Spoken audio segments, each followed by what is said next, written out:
So getting started for me is a really interesting story. I guess everyone may say that. However, I probably also did it completely the wrong way in so many respects. The first thing I always say is just do it. It's very important to plan and be measured and prepared. Most people, in my view, do it too much, and I see more examples of people talking their way out of doing stuff than actually going on and being successful. And for me, that's such a cardinal crime. I would say don't overplan, don't focus on micro-budgeting too much. Give yourself space for success, give yourself a bit of leeway. So I'd handed in my notice. I don't have a family background that can support me financially. I wasn't being particularly financially prudent at that time in my career. And actually I had minus £1,000 in my bank. And I literally had 2 months to make myself money to pay the extortionate rents and living requirements of London. Otherwise I was on the next train, or cycling if I didn't have the money, back to Scotland. And that was it. And I was kind of, but you know what, sometimes you have to take that risk. You have to be willing to go for that. So I actually wrote my business model on an aeroplane back from Australia. I went to a big event and I was really passionate, and I'm very do it now kind of person. So I had that moment where I thought, I need to do this. And so I started writing away, and my passion was young people. That always scares me, that how do we know, for example, the cure for cancer is not stuck inside the brain of a poor young woman, and she's just not getting the chances to have that? Or how do we know that the endemic cases of male suicides can't be solved by just having the right conversation at the right time with the right person? So it's a lot about how you connect with someone attitudinally, and so I thought I wanted to have a youth charity. But as I started to understand what my philosophy was, understand what my passion was, and understand where my skill set lay, I realised that actually this is about leadership. This is about management. This is about self-fulfillment. This is about societal productivity. This is about good corporate management. And so actually we started to pivot towards a leadership model. And I didn't want to start chasing grants. I didn't want to ask for hand-me-outs. I didn't want to be at the behest of big CSR movements who wanted their logo plastered everywhere and send me dodgy secondees and tell me where to put my logo and their logo and stuff, which is fine. But I wanted independent control. So we set up. I had no idea how to design anything, and I had to create a logo. I had no idea how to do technology, and I had to build a website. I had no idea how to manage my HR processes, but I had to build a team around me. I had no idea about the corporate world at all, yet I had to set up and run a company. I had no idea of finance, yet I had to be tax compliant.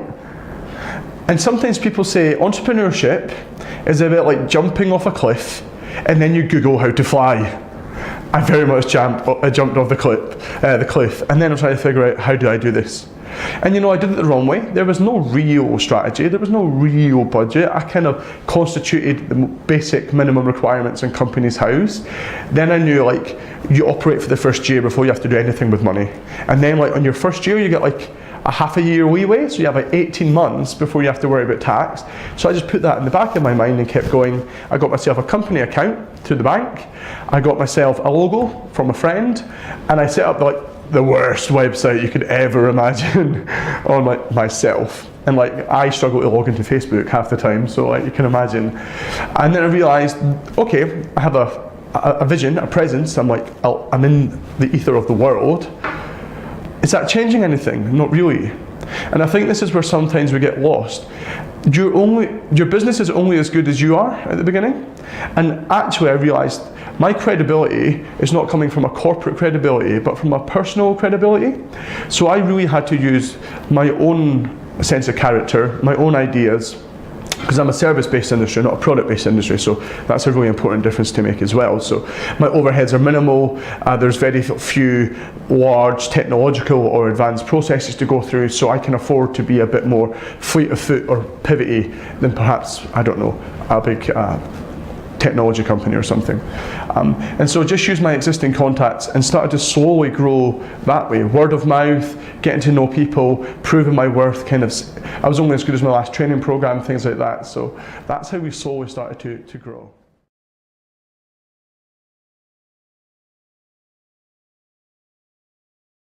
It continues to be very complex for people out there, especially around how you structure yourself as a social enterprise. One answer is there's no such thing as a formal social enterprise structure in terms of a la company's house. So it is quite confusing. And then you see, oh, there's cooperatives, can you be a charity? But then you have the whole issues with the Charity Commission, which for some people is the right thing. For me, it wasn't. Do you set up as a CIC, so a community interest company, which is probably quite a good model and increasingly popular model, I think, in the sector. I set up, as it happened, as a company. So I set up as shareholder, director, all the other words that I pretended to understand that I was being at the time, and thought, keep it really simple. So like, I probably did it not in the smartest way at the beginning. So there's these kind of business made easy, 30 quid, and all of a sudden you're a company with a kind of model constitution and all the rest of it. I did that. I had no idea about taxation or any of these things. I just thought, get going, keep it dead simple. I spoke to a friend who'd set up his own business and said, John, get it going online, set up as a company, because then you have full kind of authority over that. There's very little kind of expectation early on around how you have to set up. And then what to do is when you write in your operating codes, when you write in your mission statement, when you go and speak to your clients, when you start to, I guess, grow the ethos and the flavour of your organisation or your company, that's when you really inject what I see as the social entrepreneurial spirit into it, what drives you, why you do it, and how you do it. And so that's how we've set up as a company, but very much operate socially minded as a social movement.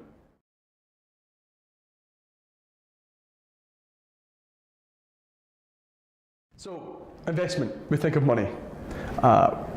What you've achieved or what your impact is, we want to measure it in a very linear fashion. It's very, very tough to measure social return on investment or what the social capital contribution is or all these other fancy terms we can throw around. Really simply, it's about what good are you creating as a result of the business you're generating and the impact you're having. I come from a youth sector background where we work with the most disadvantaged kids. I come from a political background where I've worked on advising governments on youth policy. And at the heart of a lot of that is around tackling poverty, overcoming inequality, and looking at how you spend money, whether it's governmental or otherwise, to create often quite invisible impacts. Now, the main issue I always talk about is prevention is better than cure. So you get lots of services out there, such as prisons or such as rehabilitation centres, that is kind of like the firefighter. They can only come and help you when the flames have raised, when the problems arise, when the heat is on. I'm not in the business of firefighting. I guess I want to be in the smoke alarm business. That quiet investment that stops the issue starting in the first place. It's very hard to measure what you didn't. It's very hard to measure what did not happen. It's very hard to measure what you stopped ever materialising. So we do a little bit of baselining. So I guess we can do, so for example, one of our programs in the Isle of Man, where we helped run the Job Centre network and employability programs, is we can look at a certain age cohort or demograph. We can look at school leavers, for example, and say, okay, how many of them are going into work? How many of them are entering employment, education or training? Versus where they are 6 months down the line and how far developed they are they still in that same place? And then say, okay, on average, I'm playing with a fake number here, 60% of young people on the Isle of Man between 16 and 18 are outside education, employment or training. So we'll take a cohort of maybe 50 or 100 young people and say, okay, we'll put them through our Dare to Lead programme. What are the outcomes? Where are they going on to immediately? Where are they in 6 months' time? And then start to look at that social return there. And then we can start to say, what's the average cost of having a young person on job seekers allowance for a year?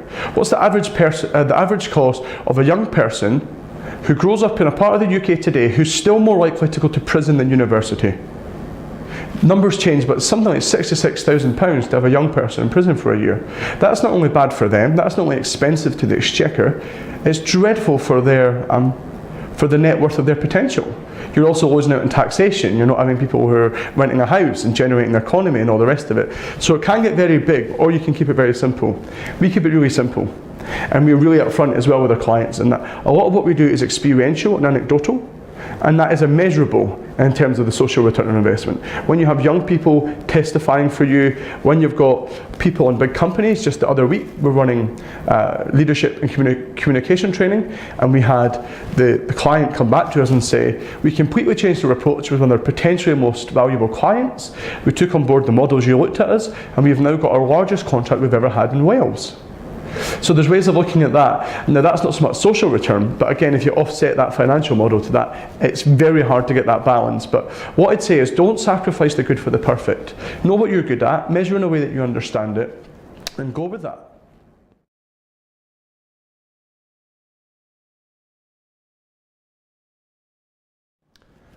Partnerships is the heartbeat of entrepreneurship. There's a phrase that it takes an entire village to raise a single child. Well, it takes a whole team of people to make one business successful. Okay, I'm John, I'm the face or the figurehead of my business. Zuckerberg's the face of his, Steve Jobs is the face of his. There's lots of examples. Karen Brady, very much the face of hers. There's all these examples of kind of the leadership of the individual at the top of the tree, the figurehead, the salesperson. But actually, you rely on a whole team of people to make one bit of work really successful almost all the time. That said, the most important partnership is with yourself. You need to motivate people. You need to motivate yourself. You need to make it work when you have no money coming in. You need to keep going and find the light when everything you've had for 6 weeks has been absolute darkness. That's really hard. And actually, I guess to talk about the challenges, is one of the greatest challenges is keeping going. Is remembering what you started with, because sometimes you deviate so far away from the original dream or the beauty of the potential when you're getting bogged down with website people that won't listen to you, or the client's not paying their invoice, or they're not getting back in touch, or you realise you have no meetings in the calendar this week and you have no idea how to go about getting them, or your Twitter page has been shut down because of a hack, or whatever it is. That's really hard to remember while you're still going. So it's really important to have that relationship with yourself. Know yourself. What are your limitations? I'm rubbish at finance. I'm rubbish at planning. I get bored really easily. I'm very impulsive. And I've had to learn that the hard way about how I am. So the people I put around me are the opposite. They're people who are they're very process driven. They know how to sometimes manage me and get me back in my place. Or they know how to compensate for where I have gaps. But also, you have to be a bit, sometimes, immodest and say, I know I'm a really good communicator. I know I can rally people up. I know when you put me in front of a room of either 3 disadvantaged young people or 3,000 an audience of 3,000 with heads of state in the audience, I can get up and nail that as well. So you need to learn to identify your own individual strengths. Then the next conversation and the next partnership ultimately is with your beneficiaries, it's with your customers, it's with your clients. And that is the most important relationship you can ever have. Yourself, knowing yourself and what you do, and who you're providing it for, and what they're getting out of it and how they feel about it in that experience. Continuous evaluation is really, really important. From the most basic forms to online work to anecdotal feedback to just being really open. Don't be too proud to get the negatives of what you're doing. Don't be too proud to let other people seem like they know more than you. Don't be too proud to say, oh, I designed this, but I can redesign it and change it. The redesign process is really quite exciting, not the design process. And that's really kind of critical. There's also your providers, so who runs the organisation, who are the people that make it work. There's also something really important in the industry. Know the experts, know the trendsetters, who are the industry regulators, who are the opinion formers. Build credibility amongst your peers. Sometimes entrepreneurs do this thing where they go, okay, we've just entered the training industry, we need to stay away from all other trainers, we can't let them know or see what we're doing, we can't go and, we need to be better than them, we need to be different, don't let them know we were sneaking in, what commissioning contracts we're going for, what procurement things we're trying to... I went in, the first thing I did was said, who's the most like me? Hi, my name is John Loughton, I'm setting up this movement called Dare to Lead, can I come and speak to you? This is what we do. We have a unique model that we've developed called authentic leadership or personal authentic leadership. So we talk about your PAL. So that's all about inside out growth, self-awareness, self-development, engaging others, and vision and values. So very standard lines that we've all heard of, but again, how we put that together, how we're training it, and what we bring to the table is what's unique about it. So give away your best ideas, share them. Because actually you build honesty with people, you build trust. Okay, if it's something that's very replicable, so like, I don't know, if someone came and said to me, oh, there's all the coding for the new app that we haven't launched yet, but we know that they've got lots of interest in it, that might be a bit different. But actually, it's not the app that's going to sell that for them, it's their tenacity to foster them partnerships into clients, into money, into a long-term movement. That's something that I can't do blind. And I know no matter what, whoever's got my ideas or my content or my training handbooks or my presentations or whatever, they can't get up and tell my story. They can't be me. They can't get up and be my trainers and my staff team. That's what adds the value. Often it's you. You're the extra ingredient as an entrepreneur. Unlike a corporation where people come and go all the time, you have that churn of people who've just left university, whatever. They're kind of a pawn in the game. You're very much the key chess piece, and that's really, really important.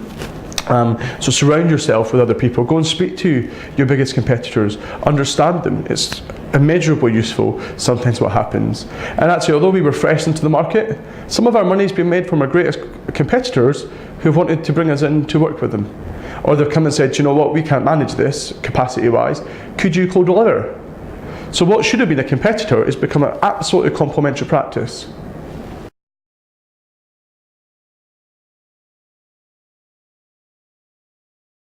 And a lot of the greatest successes I look to are people who have been extremely transparent about their failings. Now, sometimes it's big things, and sometimes it's very small things. So like the failures I've had as a company are really huge. Like in the beginning, when I started to look at my staffing structure, I wanted to give lots of people training opportunities, bring in lots of freelancers, and kind of have lots of people to bring in lots of expertise. It was a disaster. There was no continuity. People weren't getting a sense of corporate buy-in. They didn't feel part of the Dare to Lead mantra and brand. I couldn't really quality assure the people that I was working with. Different people wanted different payments. I mean, invoicing and all that stuff really bureaucratic for me. And I kind of burnt out and realised that actually we were working with some good people but lots of not so great people either. So I realised very quickly, no, not very quickly, probably a year or so into the business, it's better to work with a smaller group more intensely of good people. Pricing was really hard, so I was charging like 200 quid for a full day's training and preparation and follow-up and all the other stuff. Like, that's completely unsustainable. So I was failing in that. One of the hardest things to do as an entrepreneur is to immediately value financially what you do. Like if you're selling t-shirts or chairs or apps or whatever, like, and it's more of a physical thing, it's a product, that's maybe a bit easier because there's a much more obvious market out there in which to baseline yourself by.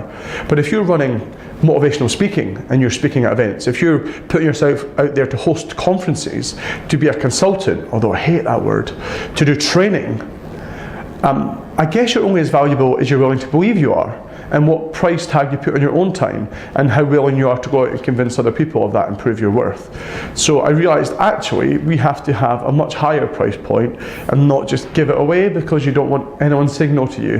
And that's a lesson I learned.